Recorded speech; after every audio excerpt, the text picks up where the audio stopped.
रजनीगंधा प्रेजेंट्स बिहार किसका, powered by नोवा शुद्ध देसी घी। यूं ही नहीं ताज ताज बन जाता है, शिल्पकारों का हुनर और चुनिंदा संगमरमर ताज को नायाब बनाते हैं। कुछ ऐसे ही चुनिंदा जगहों से बस खास ही चुनकर लाता हूँ।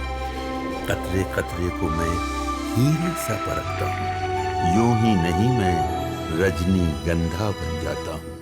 भारत रत्न जननायक कर्पूरी ठाकुर के मूर्ति पर माल्यार्पण करके प्रत्याशी जो है निर्दलीय प्रत्याशी चेतना झाम अपने मतदान केंद्रों पर जाने की शुरुआत कर रहे हैं।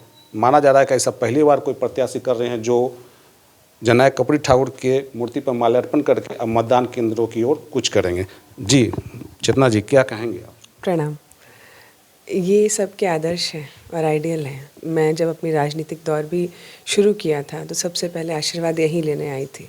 हमारे बिहार का गौरव है, भारत का सम्मान है, तो बस ये आशीर्वाद लेने आई हूँ कि मेरी राजनीतिक दौर और करियर अच्छा रहे और जितनी सेवा भाव इन्होंने जो समर्पण दिखाया है वो समर्पण मैं अपने परिवार के लिए, अपने लोगों के लिए, अपने विधानसभा के लिए दिखा सकूँ। क्या लग रहा है रुझान? देखिए, अब तो हमने अपना कार्य किया है और निष्ठा से किया है और अच्छी तरह से किया है। मुझे लगता है कि बाकी तो अब जो मार्क्स मिलना है वो अब हमारा परिवार तय करेगा, क्योंकि बेटी हूँ मैं यहाँ की, ये आपको भी पता है, जन्मभूमि है ये मेरी, तो कहीं ना कहीं वो प्रेम, वो जुड़ाव हमेशा मैंने महसूस किया है। बस आज नंबर की बारी है, तो आज देखिए कितने नंबर पड़ते हैं और 14 तारीख को तो रिज़ल्ट ही है। आप कह रहे थे कि निर्दलियों का जो है इस बार अच्छा ही रहेगा, संपर्क में लोग हैं क्या? अब बहुत लोग हैं, बहुत लोग हैं, और इस बार मुझे लगता है कि 243 में 35 बड़े मजबूत कैंडिडेट्स खड़े हुए हैं निर्दलीय। हाँ, अच्छा। हर विधानसभा, हर अलग अलग विधानसभा से। तो अब देखिए क्या होता है, पर पलड़ा भारी है इस बार। निर्दलीय का भारी है पलड़ा। कारण ये है, आप देखिए ना, आपको यहीं पे पता चल जाएगा कि बाजू में कौन कौन खड़े हैं।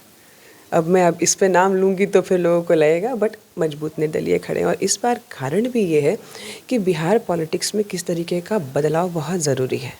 ये ज़रूरी है हम युवाओं को एक ठोस कदम लेना कि अब राजनीति जो पहले से 50 साल पहले से होती आ रही है उसको बदलना है, क्योंकि हमारे युवाओं का भविष्य है, ये हमारे आने वाली पीढ़ी का भविष्य है। हमने बिहार को बहुत पीछे कर रखा है। अब जब तक हम जैसे लोग बढ़ कर के आगे नहीं आएंगे और हिस्सा नहीं लेंगे, तब तक हम वो चीज़ स्थापित नहीं कर पाएंगे। मैं ये चाहती हूँ कि दल का सिद्धांत अच्छा होता है, कोई दिक्कत नहीं है, पर कोई उस सिद्धांत पे चल तो ले, तभी दल का चुनाव होना चाहिए। तो आज जब मैं इंडिपेंडेंट खड़ी हूँ तो मेरा मानना मात्र यही है कि ये सबको मैसेज भी है कि इस बार युवाओं को उठना ज़रूरी है, पहचान देना ज़रूरी है, समाज में एक आवाज़ उठाना ज़रूरी है। और सबसे बड़ी बात कि इस बार जो हमारा परिवार है, जब वो हमें आशीर्वाद देगा तब पता चलेगा कि राजनीति में भवंडर किसे कहते हैं, क्या बदलाव चाहते हैं लोग, क्या रुझान रखते हैं कैंडिडेट के प्रति, क्या कैंडिडेट इतना समर्पित और इतना ज़्यादा बुद्धिशाली है, वो उसके अंदर वो क्षमता है कि जा कर के वो विधानसभा की आवाज़ बन सके। क्योंकि ये बहुत ज़रूरी है कि अब हमारा परिवार इस चीज़ को देख रहा है। और काफ़ी आपको तो पता है कि हमारा समस्तीपुर 133 विधानसभा बहुत पढ़े लिखे लोगों की, तो और मैं तो जितने भी गांव में गई हूँ मुझे बहुत अच्छे लोग मिले हैं, तो मेरा परिवार अच्छा। अंतिम सवाल, प्रशांत किशोर ने आपको टिकट नहीं दिया, काफ़ी मेहनत किया। जी, ये सबसे बड़ा सत्य है।